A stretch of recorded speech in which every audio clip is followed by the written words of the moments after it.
Et voilà, c'est reparti pour une autre rencontre. Rando-rencontre, c'est comme ça qu'on les appelle ici, nos rando-rencontres, le temps pour mettre en valeur non seulement la rando communautaire, mais également les gens qui font de cette belle activité finalement partout à travers la planète.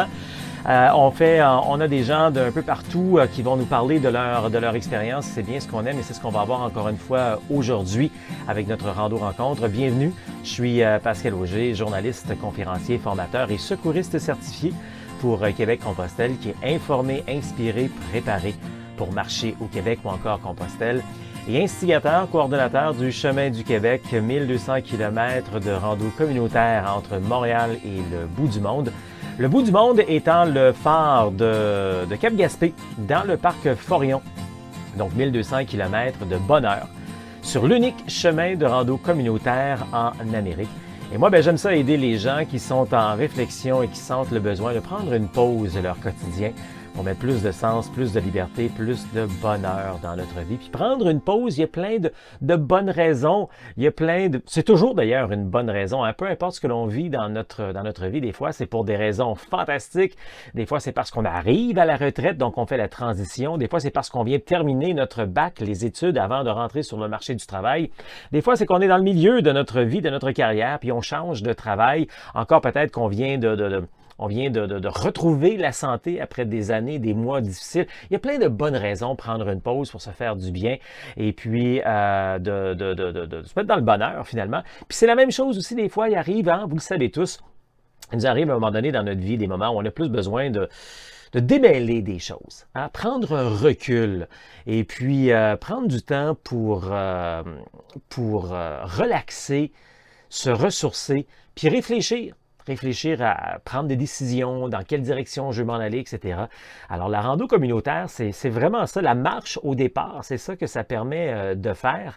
Et c'est ce qu'on fait, nous, à toutes les fois qu'on est ensemble ici avec les différents invités que l'on a. On parle essentiellement de la rando communautaire étant un terme plus québécois, plus moderne pour parler de pèlerinage, parce qu'au Québec, généralement, quand on dit le mot pèlerinage, on a une certaine connotation plus religieuse, puis ça dérange. Ça fait peur un peu les gens, bien que, ça c'est toujours drôle, hein, tout dépendant quel côté de l'Atlantique qu'on est. Quand on est en Europe, les marcheurs, les pèlerins aiment bien s'appeler pèlerins parce qu'on le sait quand on a goûté, quand on a vu Compostelle, que c'est autre chose finalement. Hein? Le pèlerinage, c'est un marcheur, c'est un chemin, c'est de l'introspection. Puis c'est un lieu sacré où on se rend. Puis le lieu sacré, ça peut être le lieu que l'on veut, notre destination finalement. Alors c'est ce qu'on va parler comme d'habitude à travers nos randos, rencontres, un peu de tout ça. J'aime bien vous parler régulièrement aussi du chemin du Québec. Et puis, on est là pour répondre à vos questions, que ce soit directement via notre rando-rencontre aujourd'hui ou en tout temps. C'est possible aussi de nous rejoindre pour répondre à vos questions. N'oubliez pas que pour répondre à vos questions, déjà en tout temps, 24 heures par jour, ça se peut avec nos deux magnifiques groupes. Premièrement, le groupe Marcher égale santé égale bonheur, où on parle de tout sur la marche, mais surtout pour les gens qui se préparent pour marcher au Québec ou encore Compostelle. Et si vous voulez avoir des réponses, des questions plus précises concernant le chemin du Québec, bien, on a juste à aller faire un tour sur le groupe Facebook Chemin du Québec. Si vous avez des questions plus précises également, vous allez faire un tour sur québeccompostelle.com. Vous allez sur l'onglet Contact et là, il y a un bouton. Vous pouvez nous écrire à l'équipe et puis on va vous répondre également. Si vous êtes dans les programmes de préparation, là, les programmes de réussite passionnés, la totale, n'oubliez pas que sous chacune des capsules, il y a possibilité de poser vos questions là, puis on va vous répondre. Et n'oubliez pas aussi que si vous êtes dans les programmes de préparation, une fois par mois, on a un coaching en direct, donc c'est possible de venir poser vos questions, de démêler des choses, etc. Donc c'est un mercredi, surveillez vos courriels pour en savoir davantage là-dessus, donc pour les coachings en direct. Avec tout ça, passons à notre invité du jour. On est là pour parler d'une aventure qui s'est faite sur le Camino del Norte récemment avec ces deux magnifiques dames qui sont marcheuses, pèlerines, randonneuses, Janine et Mathilde. Bienvenue mesdames! Ben, merci Merci. beaucoup. Vous arrivez à peine de votre aventure qui s'est fait il y a quelques jours à peine vers Compostelle. Vous n'êtes pas rendu encore à Compostelle, ce sera peut-être dans Non. une autre aventure. Mais on va commencer par parler de cette aventure. Mais avant ça, avant toute chose, on aime ça savoir avec qui on jase. Qui est qui? Donc, qui est Janine et qui es-tu? D'où viens-tu, Janine? OK, moi, je suis à la retraite maintenant, ça fait bientôt 4 ans. Je travaille dans le milieu scolaire, accompagner les enfants à besoins spéciaux en classe normale, on dit. J'ai adoré mon travail, mais comme toute bonne chose, il y a une fin tout le temps. Alors, c'est venu la retraite.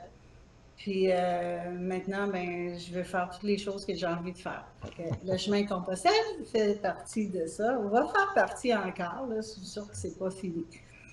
Et c'est pas Et, mal ça. et un peu le chemin du Québec, on en reparlera Ah d'ailleurs oui, oui, tantôt. oui, ça Ben oui. aussi. Ouais. Oui, oui, ça Mathilde, reste. présente-toi Oui, à nous. Mathilde, je suis la grande amie de Jeannette. Je suis retraitée aussi. Moi, je travaillais dans le domaine du chocolat. Fait que j'en ai fait, puis j'en ai mangé.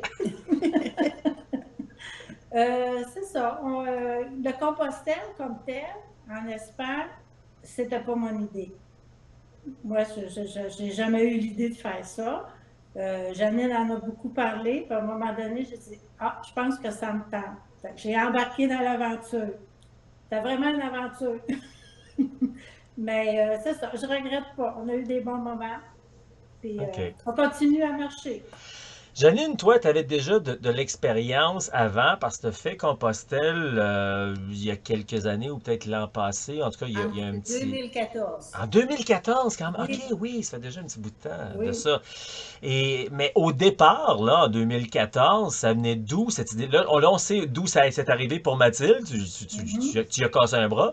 Mais toi, Janine, ça vient d'où cette idée-là de faire Compostelle à l'époque? Ben, j'étais avec ma blonde, puis elle a été élevée en Espagne pendant 11 ans dans son enfance Oh, et tout wow. ça. Fait qu'on est allé là-bas en voyage, puis là, on voyait le chemin de Compostelle, puis un jour, on s'est dit, ben, ça serait peut-être le fun de le faire. Fait qu'une année, on est parti, on a commencé, mais c'était pas prévu dans le voyage. On a décidé ça à la dernière minute, là, presque. Puis, on a fait une semaine dans le but de revenir, le finir. Puis quand en 2017, on devait retourner, on s'en va faire Compostelle.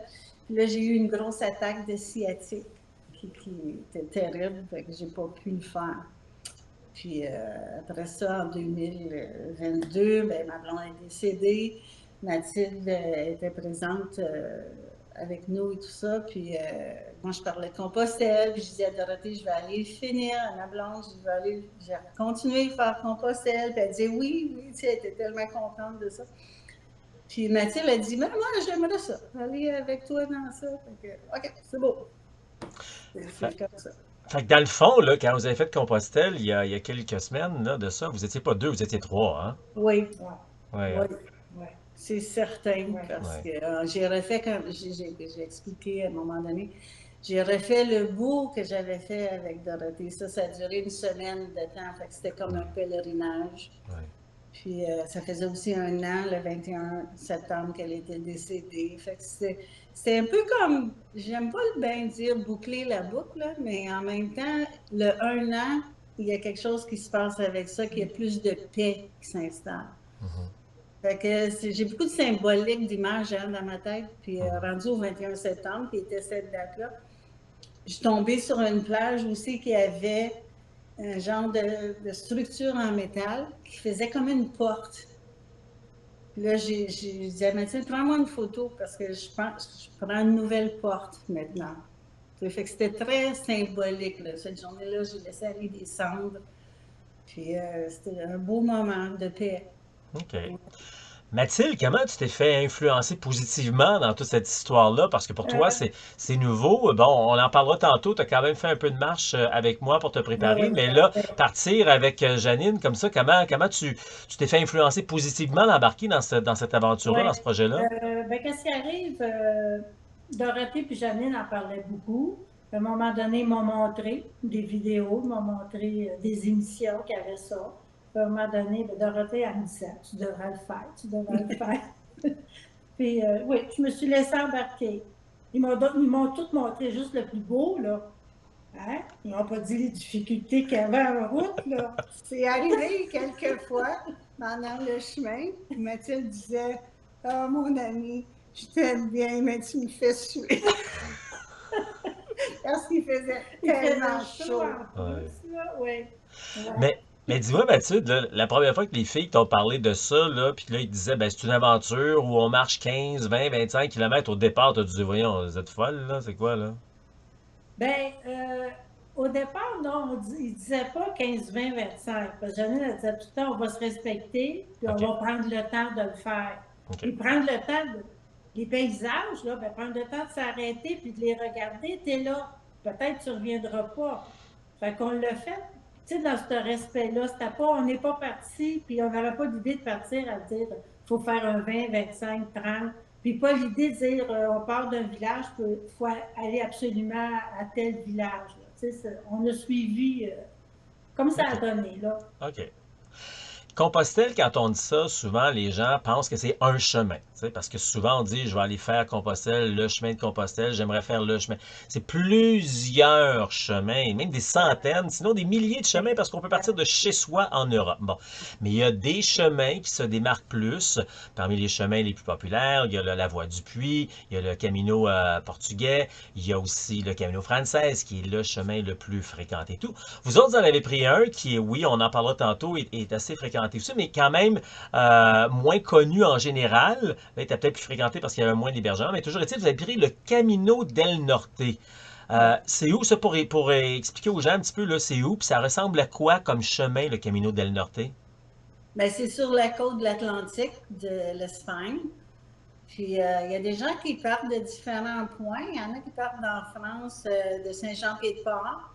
Il y en a qui partent de Biarritz, Bayonne, qui est encore en France. Mais moi, je le savais qu'il y avait quand même un point commun à Irun qui commençait là. Fait qu'on est arrivé à Bordeaux en avion, on a pris le train, on a descendu jusqu'à Irun. C'est de là qu'on a commencé. Puis c'est toujours de suivre la côte. Hein? Oui, c'est ça. Je sais pas, je voudrais peut-être parler de l'asphalte. Je ne sais pas si c'est le bon moment. Ben certainement. Libre à OK. toi, vas-y. C'est très beau la côte, tu sais, c'est comme les plages, les falaises, l'océan, c'est tellement nourrissant pour les yeux, ça te fait oublier toute ta fatigue. Les Mais il y a- villages vus d'en haut Oui, aussi, les exact. villages et les villes vus d'en haut, c'est Oui. ça aussi. Là, Mais il y a des bons bouts, puis il y a des gens qui nous le disaient sur le chemin, mais je n'étais pas convaincue. Il y a des bons bouts qu'on doit faire sur l'asphalte, sur les routes. Puis on a fait des montagnes jusqu'à 700, 800 mètres. C'est une chose. C'est comme ça travaille le souffle et tout ça. Mais à comparer marcher même droit sur l'asphalte, là, oh mon Dieu, ça c'est dur, là, c'est fatigant, ça donne mal aux jambes, aux pieds. J'aime beaucoup mieux monter dans la montagne. C'est pas la première fois qu'on me parle de ce défi-là, on va dire, avec le Camino del Norte. Juste pour repréciser aux gens, là, on parle de l'Atlantique, mais on parle du nord vraiment de l'Espagne, Oui. là, où on est situé. Le Camino del Norte est reconnu pour être un petit peu plus montagneux également. Tu n'as pas fait Ouais. les autres chemins, fait que tu peux pas vraiment le comparer. Non. Effectivement, on m'a souvent parlé de l'asphalte dans ce coin-là. Bon, tout de suite, là, on va dire, vous avez vu une belle aventure, vous êtes contente de ce que vous avez vécu, mais il y a des points qui vous ont un petit peu achalé, comme l'asphalte. Oui. Bon, il y a peut-être la chaleur, mais ça, on n'y peut rien, Mathilde, hein? Elle est là ou elle n'est pas là. Non, Puis aussi, puis ça, vous m'avez surpris parce que je pensais que c'était surtout un phénomène sur le Camino Frances. Beaucoup de monde sur le Camino del Norte, à un tel point où c'était difficile d'avoir des hébergements. Oui. Puis on a rencontré des gens qui ont bifurqué, qui étaient sur le chemin français, qui avaient trop de monde, puis ils se sont dit, ah, on va changer de chemin pour que ce soit un peu moins occupé. Et là, ils ont resté surpris parce qu'il y avait autant de monde sur le chemin du Nord. Donc, ça vous a causé un peu des problèmes dans le sens que, Mathilde, tu peux peut-être nous en parler, il fallait que soit que vous partiez tôt le matin ou vous dépêchiez ou encore vous arriviez dans un village où il n'y avait plus rien à dormir. Oui, exactement. Exactement. Puis même sur l'application, À un moment donné, il y avait un gîte. Sur Buen Camino. Ouais. Puis déjà, où ce qu'on avait réservé, qu'on est arrivé à l'auberge, il n'y avait rien, là, c'était fermé, puis ça avait comme l'air abandonné. Fait que, là, on n'attend pas, il faut se trouver une autre place. On a fait du aller-retour, on a marché, on a passé, on a dit on ne peut pas se rendre à 10 km plus loin, on est trop fatigué. Finalement, on a fait 10 km en tournant en rond. Fait que, tu vois. Puis sur l'application, il y avait un gîte. On s'est rendu au gîte, mais il n'y avait pas de gîte. C'était une église. Bien, c'était ça, le gîte, l'église. Oui, mais c'était fermé. Là. Il y a eu plusieurs comme ça sur l'application Buen Camino, des gîtes qui n'existent plus. Ouais. Ils doivent faire le ménage. Moi, je le dis, puis là, tout de suite, je veux vraiment le préciser. Je dis aux gens, c'est vrai que certains chemins de Compostelle sont de plus en plus populaires. Habituellement, c'est surtout le Camino Frances. Et il y a des trucs à avoir pour éviter ça. De un, il n'y a pas y aller pendant la saison forte. Y aller peut-être dans les saisons plus tranquilles. Puis éviter peut-être ces chemins-là. Parce que comme j'ai dit tantôt, il y en a plein de différents chemins. L'objectif, si la destination de se rendre à Compostelle, mais on n'est pas obligé de prendre tous le même chemin. Il y en a plein d'autres. Et c'est pour ça que moi, je parle souvent des chemins portugais, le Camino Invierno, le Primitivo et d'autres chemins. Donc ça, juste pour dire aux gens, là, c'est une façon d'éviter ce genre de situation-là. Donc, T'as raison, t'as raison. Ouais, hein? Oui. Donc, vous autres, sur le Camino del Norte, qui est d'une longueur de combien habituellement quand on part, mettons, là, de Bayonne ou de Irun, on a comme une longueur approximative, 800 km? 900, je dirais 900. Okay. Donc là, vous en avez fait à peu près le tiers. Oui. Vous avez aimé votre expérience, puis là, on n'a pas jasé de ça tantôt, mais est-ce que vous souhaitez, j'imagine toutes les deux, je sais que Janine, c'est ton cas, Mathilde, j'imagine aussi, souhaitez vous rendre à Santiago un jour. Est-ce que votre prochain, vous allez repartir de là ou vous restez un petit peu en arrière-goût, vous allez trouver un autre chemin plus tranquille, différent? Comment vous voyez ça? Ce serait probablement de partir d'où on est arrêté. Ouais, moi aussi. On voudrait continuer. Puis côté des auberges, là, c'est sûr que nous, à deux, on partage les frais à deux. Hein, c'est plus, il y a des fois le prix de l'auberge, puis le prix d'un hôtel, séparé en deux, ça revenait pratiquement à la même chose. Puis là, on se trouvait dans une chambre privée, salle de bain privée. Fait qu'on a dit, on a terminé notre séjour plus souvent en hôtel. Ça, c'était la beauté des deux. Ouais. Ceux qui étaient seuls, là, puis qui des fois, ils étaient pris pour aller à l'hôtel aussi, mais ça devenait plus cher. Tu vois, nous, on a fait une moyenne là, de nos 30 jours, parce qu'on était là-bas 30 jours, avec se nourrir, les hôtels, les auberges, tout, là. Ça nous vient à 37 € par jour, chacun. C'est merveilleux, là. C'est à peu près ce que je dis souvent, c'est mes prix qui m'avaient déjà coûté. Moi, j'étais seul, des fois, là. Ça m'en valait à peu près ça à 50 $ parce que j'avais peut-être plus des albergues, des auberges, là. Fait que c'est ça, hein. Compostelle, en Espagne ou au Portugal, ça coûte environ là, une cinquantaine de dollars canadiens par jour. Fait que c'est quand même très, très abordable. Puis moi, j'aime bien votre optimisme, puis votre, tu sais, de revirer ça, parce que justement, on ne veut pas tomber dans le négatif et tout. Ah, il y a trop de monde. Non, vous trouvez une solution. Tu sais, vous avez trouvé une solution, là, vous étiez deux, puis... Je vais dire quelque chose, la constatation que j'ai faite sur ça. Dans le fond, le chemin, là, c'est vraiment la vie en accéléré. Pas qu'on marche vite, en accéléré dans le sens qu'il peut se passer toutes sortes de situations, mais il faut décider là, pas demain, aujourd'hui. Puis dans le meilleur esprit, l'état d'esprit possible. Fait qu'il vient toujours une solution. Puis les gens autour de nous aussi, on les voyait aller, eux aussi avaient leur solution, chacun c'est différent, mais c'est de ne pas rester pris dans cet espace d'indécision. Tu sais que des fois, on se retrouve dans la vie, puis c'est là que c'est pénible. Puis là, c'est comme, tout se décide, tout se fait, puis à la fin de la journée, on a tout oublié, puis on avance. On a beaucoup ri. Et voilà, exactement. Bravo, c'est vraiment ça une grande leçon. Tu voulais aussi, Janine, tu m'avais mentionné quand tu étais là-bas, tu dis Pascal, il faut que je parle de préparation. Oui, sac à dos. Tout ce que tu enseignes à mettre dans le sac à dos, c'est comme parfait. Il faut pas ajouter rien de plus que qu'est-ce que tu dis, là, parce que le poids, il est là quand même avec l'eau, avec la nourriture. Plus que ça, là, je pourrais pas, non, Puis tu disais également que le fait que tu t'es préparé, à pratiqué marcher. sur le chemin du Québec, parce qu'il y a quelques mois aussi, on a marché ensemble, Au mois de là, les mai, trois, ben, avec d'autres également, là, sur le chemin du Québec, là. c'est Mais je pense que important. Mathilde n'était pas là pour la semaine, mais était là pour la Non, formation, elle, hein, c'est ouais, ça? Ok, ouais. oui. Ou Moi, je l'inverse, là, je m'étais sais plus trop, blessée là, au mais... pied le dimanche. Comment? Quand on a fait le samedi, on a fait la préparation Oui, théorique. Le oui, dimanche, on avait marché. Puis moi, je m'étais blessée au pied. Je ok. n'avais pas pu aller la semaine d'après. Oui, c'est vrai. Mais j'ai appris. J'ai acheté des chaussures plus grandes et j'ai mis des Hypafix. Ben, j'ai eu aucune ampoule dans tout le mois. Rien, ni une ni l'autre. C'est ça. Bravo. Ben, ça a servi. Mais c'est ça, en parlant de la préparation, Ouais, c'est ça aussi ouais, qu'on ça a a appris servi. avec toi, puis de pratiquer, tu le dis, tu le répètes toujours, Ouais. marcher, marcher, à chaque jour, marcher. Puis ceux-là qui font des chemins en montagne, ben, il faut les pratiquer, les montagnes. Ah. C'est vraiment un fait, là, parce que le souffle, les jambes, là, on a des jambes de fer. Oui, oui. D'ailleurs, c'est Musclé. le fun que tu dis ça parce que nous, on a marché ensemble dans le secteur Mont et vallée. de Monts-et-Vallées où, tu sais, on a monté, on a passé par le massif du Sud, puis c'était en Beauce, donc c'est côteux. Mais il y a des gens pour qui ils voient ça au Québec, là, qui viennent, oh my God, les montagnes, c'est gros, c'est pas si pire que ça finalement quand on compare à ce que vous avez vécu, hein? Non, non, c'était bien plus haut. Ah oui. Fait Puis que ça a en été plus, une belle pratique quand même de passer à travers Monts et Vallées et à travers oui. ces côtes-là dans Beauce. Ah oui, oui, vraiment. Vraiment, je l'apprécie là, à 100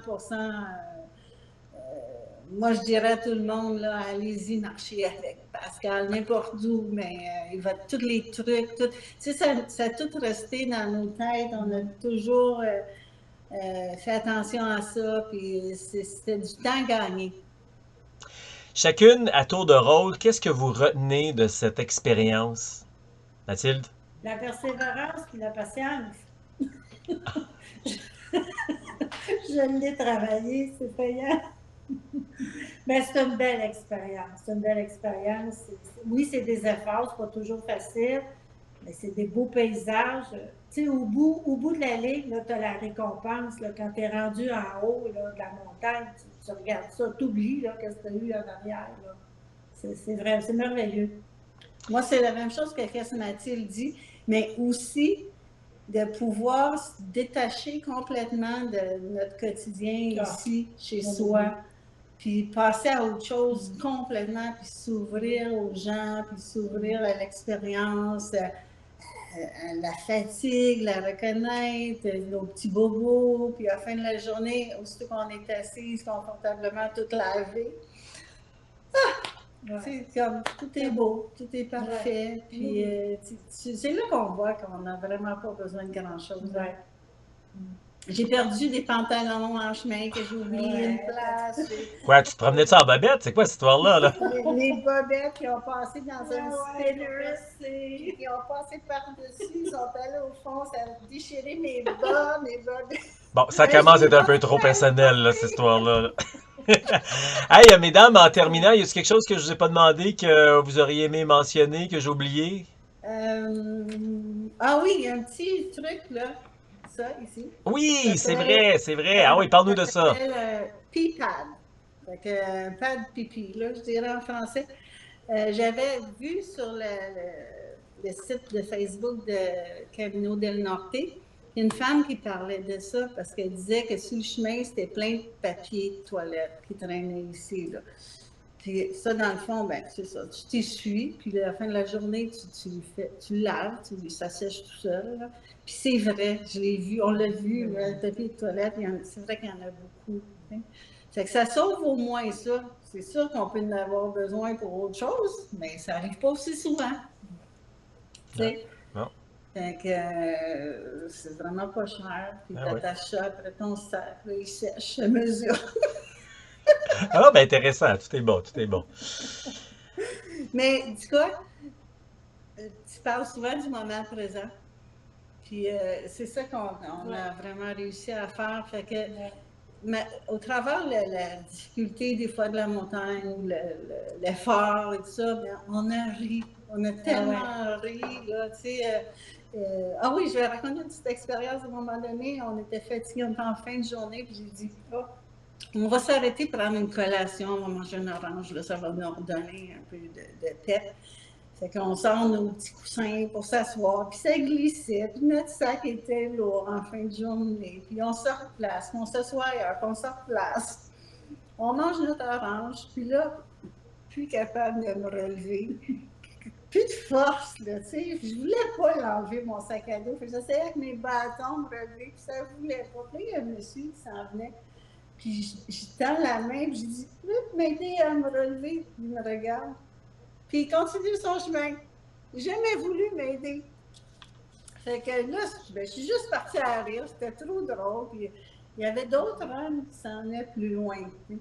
Là, entre-temps, je me suis mis à genoux, puis j'ai réussi à me lever. Puis là, les hommes arrivent, puis ils disent « Est-ce que tu es correct? As-tu besoin d'aide? » Je dis « Non, ça va aller. Juste... Lui, il n'a pas voulu m'aider. » Là, ils ont dit « Je comprends pas. » Tu sais. Puis ils étaient tous gentils. Il y avait 6 hommes là, après qui suivaient. Puis après, ils ont continué. Puis je disais à Mathieu, tu vois, tu sais ça, même ça te montre la vie. Tu sais, pour un homme qui est un peu bizarre, mais il y en avait 6 bons après. Puis on s'est retrouvés à l'auberge avec ces gars-là le soir. Des gentils hommes, là, tu sais, on a mangé ensemble, jasé. C'est ça. Tu vois la vie, là. Ouais, génial.